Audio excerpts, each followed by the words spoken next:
자, 매주 목요일에는 중국의 이슈를 진단해보고 증시 점검해보는 시간입니다. 하이투자증권 박성중 선임연구원 연결되어 있습니다. 안녕하세요.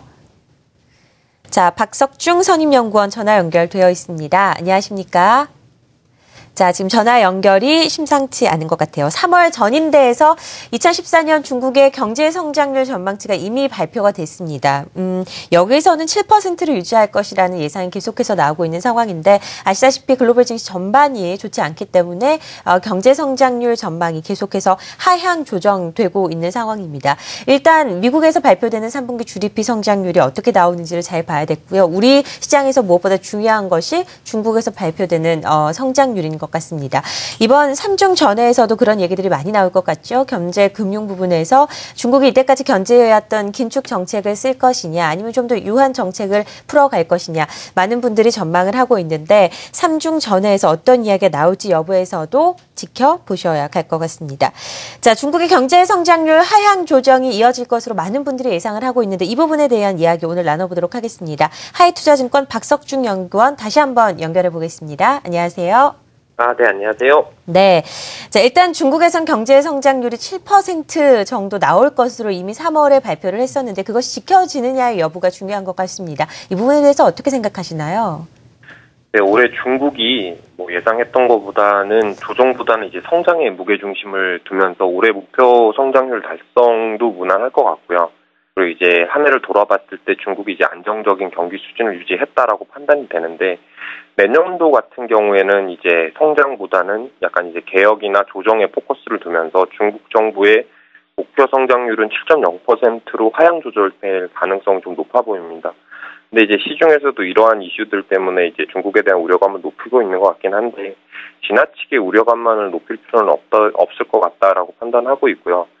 중국의 개혁의 기본 전제 조건은 아시다시피 안정에 기반을 두고 있고 리커창 총리가 안정적인 경기 수준을 이제 최근에 7.2%라고 언급한 바가 있습니다. 내년도에는 중국의 이제 투자 부분에서 이제 정부의 조정 정책으로 인해서 어느 정도의 둔화가 예상되지만 또 반면에 이제 글로벌 경기 회복으로 인해서 대외 수출 회복이 되는 그런 상대적인 측면이 있거든요.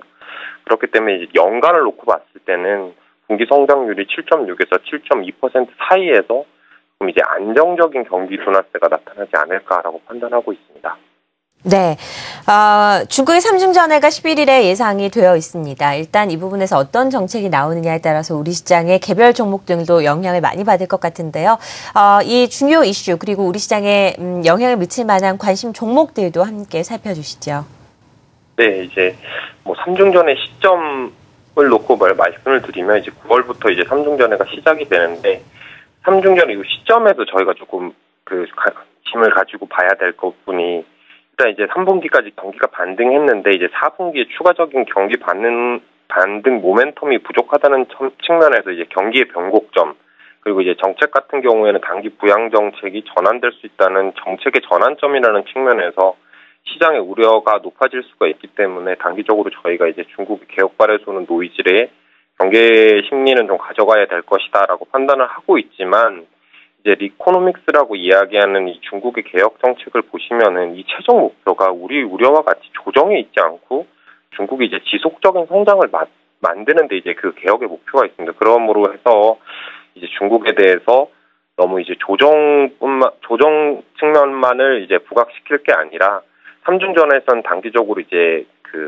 조정에 대한 불안감이 높아질 수 있겠지만 12월로 예정돼 있던 경제공작 회의에서 이러한 이제 반대편에서 개혁에 대한 이런 수혜의 가능성 같은 부분도 있기 때문에 저희가 이제 회의 주제별로 그리고 회의 성격별로 중국에 대해서 균형 잡힌 시각을 가지고 대응해야 된다라고 판단을 하고 있고요. 그리고 이제 업종을 말씀드리기 전에 대외 수출 회복에 의해서 국내 중간재 수준도 이 적정 수준을 저희는 유지할 거다라고 생각을 하고 있습니다. 그래서 이제 매크로 환경의 변화는 스테이블하게 생각을 하시고 마이크로한 부분의 변화에서 정책에 포커스를 두고 베팅하셔야 될 것 같다라고 생각을 하고 있고요. 업종별로 말씀을 드리면 정부 정책 모멘텀이 좀 기대되는 업종으로는 이제 태양광이나 전기차 이런 부분이 환경에서 가시적인 수혜가 나올 수 있고 그리고 이제 정부의 민생 관련 정책들로 인해서 유아용품들이나 필수 소비재, 내구 소비재 중에서는 중저가 소비재나 절전형 가전제품 이런 업종들이 조금 강세를 보일 수 있다라고 생각을 하고 있고요. 중국에서 불어오는 이제 개혁의 훈풍에 직접적인 수혜를 받을 수 있는 업종을 중심으로 단기 중국발 대응 전략을 가져가시는 게 뭐 중국에 대한 가장 이제 현명한 투자 대안이 되지 않을까라고 생각을 하고 있습니다. 네, 3중 전에 우리 시장의 대응 전략, 가전과 IT 부품, 태양광, 전기차 여러 가지가 있을 수 있겠죠. 이런 부분을 하나의 업종으로 좀 묶어서 3중 전에 나오는 여러 가지 이슈들과 함께 지켜볼 필요가 있다라는 이야기까지 들어봤습니다. 하이투자증권 박석중 선임연구원과 함께했습니다. 고맙습니다.